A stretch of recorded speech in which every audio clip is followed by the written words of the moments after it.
Amen. Ô Seigneur, envoie ton esprit et tout sera créé, et tu renouvelleras la face de la terre. Évangile de Jésus-Christ selon saint Marc, chapitre 10, versets 17 à 30.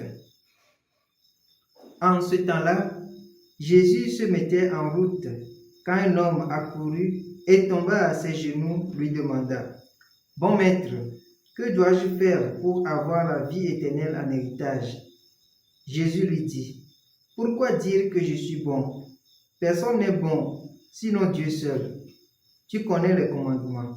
Ne commets pas de meurtre, ne commets pas d'adultère, ne commets pas de vol, ne porte pas de faux témoignages, ne fais de tort à personne, honore ton père et ta mère. » L'homme répondit: « Maître, tout cela, je l'ai observé depuis ma jeunesse. » Jésus posa son regard sur lui et il l'aima.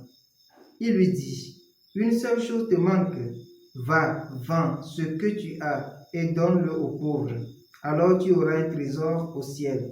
Puis viens, suis-moi. » Mais lui, à ces mots, devint sombre et s'en alla tout triste, car il avait de grands biens. Alors Jésus regarda autour de lui et dit à ses disciples: « Comme il sera difficile à ceux qui possèdent des richesses d'entrer dans le royaume de Dieu. » Les disciples étaient stupéfaits de ces paroles.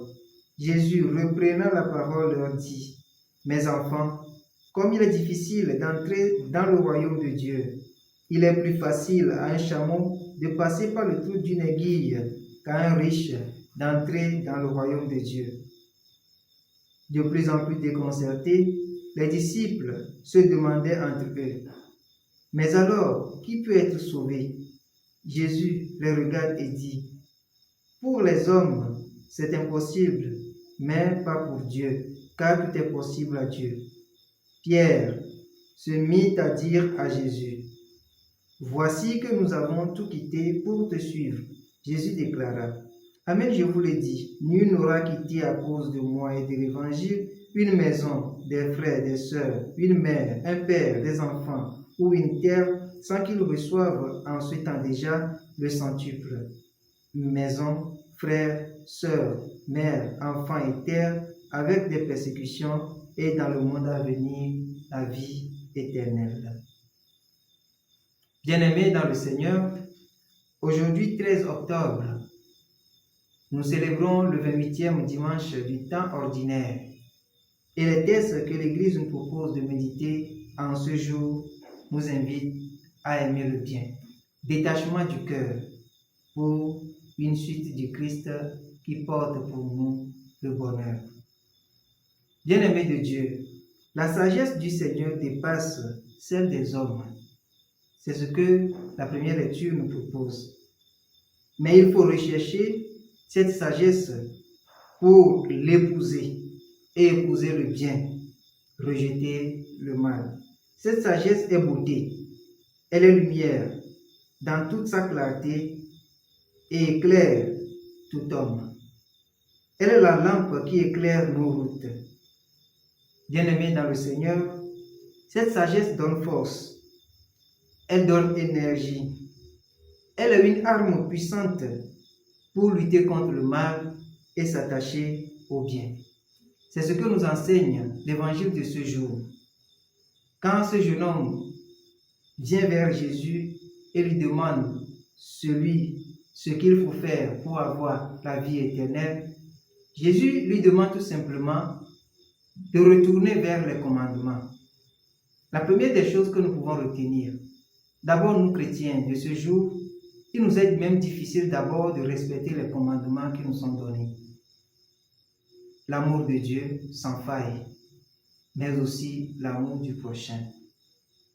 Mais un élément qui a été plus difficile à ce jeune homme, c'est le détachement des biens terrestres. Et aujourd'hui, cela nous arrive également. Nous devons donc d'abord respecter les commandements, puisque ceux qui respectent le commandement, la loi de l'amour de Dieu et du prochain, Dieu les aime. Dieu lui-même vient établir sa demeure en eux. C'est ce que nous écoutons souvent. Celui qui m'aime gardera ma parole. Mon Père l'aimera et nous viendrons chez lui. Bien-aimés dans le Seigneur, la seule chose qui nous empêche d'aimer Dieu de tout notre cœur, de toute notre âme, c'est l'attachement aux biens terrestres. Les biens terrestres, nous en avons besoin. Si quelqu'un dit d'ailleurs qu'il n'en a pas besoin, il se trompe lui-même, puisque nous en avons besoin pour bien vivre. Et même pour venir en aide aux plus pauvres, il faut en avoir. Et voilà, mais très souvent, nous n'arrivons pas à nous détacher.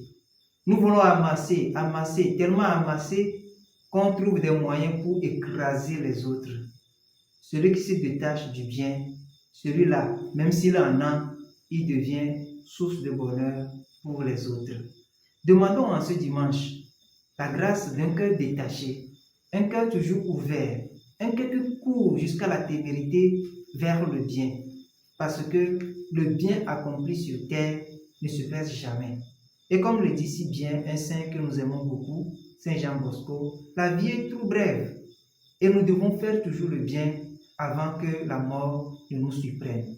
Demandons à Dieu la force d'un cœur sincère, qui aime Dieu de tout notre cœur et qui est capable aussi de se détacher pour le suivre en toute sincérité. Que rien en ce monde nous empêche d'arriver à ce point. Que Dieu nous accompagne maintenant et toujours. Amen.